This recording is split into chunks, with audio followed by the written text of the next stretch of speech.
And now we'll give you a brief demonstration of the differences between the triple disc racing clutch and the stock KTM shoe clutch. First, as you can plainly see, the stock KTM shoe clutch is over 4 inches in diameter. The triple disc racing clutch is less than 3 inches in diameter. The KTM stock shoe clutch weighs 48 ounces or 3 pounds. The triple disc racing 3-disc clutch weighs 13 ounces lighter or 35 ounces. The smaller diameter combined with less weight reduces inertia for quicker acceleration. Shoe clutches are typically used for industrial purposes only, not racing. Disc clutches are used in virtually all forms of racing, from karting to Formula One and top fuel dragsters. Although lighter and smaller, the triple disc clutch will give you 80% more friction area than the factory stock shoe clutch. The unique lever design incorporated in the triple disc clutch gives your young rider a smooth span of engagement, allows consistent tractable power to the rear wheel in the most technical areas of the racetrack. The stock KTM clutch has stamping for a drum and castings for the shoes. The triple disc clutch is 100% billet, CNC machined. All the clamping components in the triple disc are precision ground after heat treat. The friction discs are made from carbon. They can withstand up to 2,000 degrees centigrade. Typical temperatures for friction discs inside of a clutch can exceed 600 degrees Fahrenheit. Our new proprietary high carbon lining can exceed 4,000 degrees Fahrenheit. In summary, this is the most advanced piece of aftermarket technology you can add to your performance setup.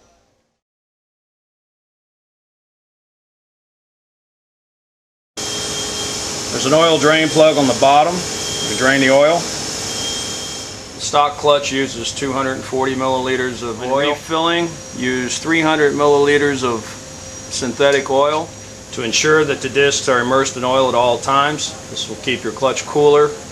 Then reinstall the drain plug. Move brake spring to clear the cover. Remove the 4 cover screws with an 8mm socket. Remove the cover. Remove the center bolt with a 13mm socket.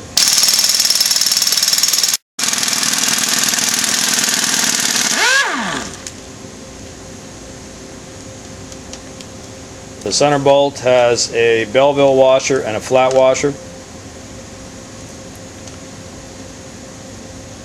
The Belleville washer goes on first, the flat washer goes on second. We'll remove the drum.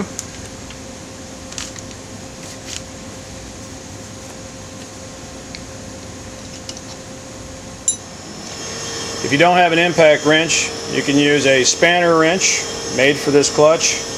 We recommend that you use thread lock when putting the clutch on, so when it does come off, it doesn't come off all that easily. At this point, just slip the drum off.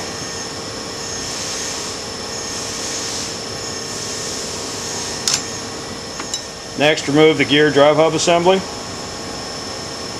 The outer thrust washer will come off as the unit is removed.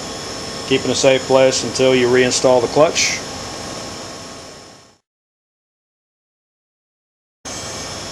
Remove factory clutch.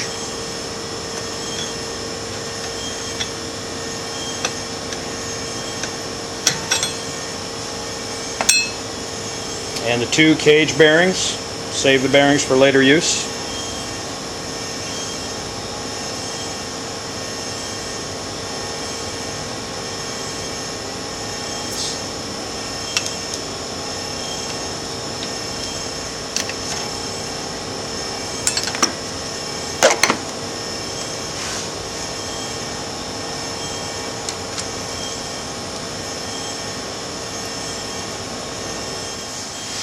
This is the factory inner ring with a collar. That goes on first. If you're taking off the stock clutch, This can stay on. We use it with the triple disc clutch also. This is your inner spacer. Comes with the kit. This goes on first. Take one of the 2 stock bearings that you removed and install it onto the collar. Make sure it's all the way up against the spacer. Install gear drive assembly onto the bearing. Please note that the teeth must mesh with the crank gear.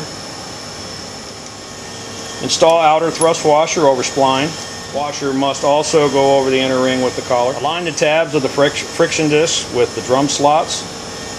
Failure to align the tabs with the basket will not allow the basket to fit properly onto the spline. It's very important.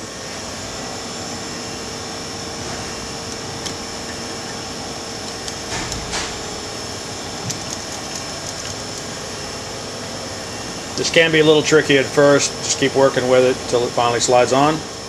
Apply thread locker to hex head bolt and install with cone washer and flat washer onto the shaft.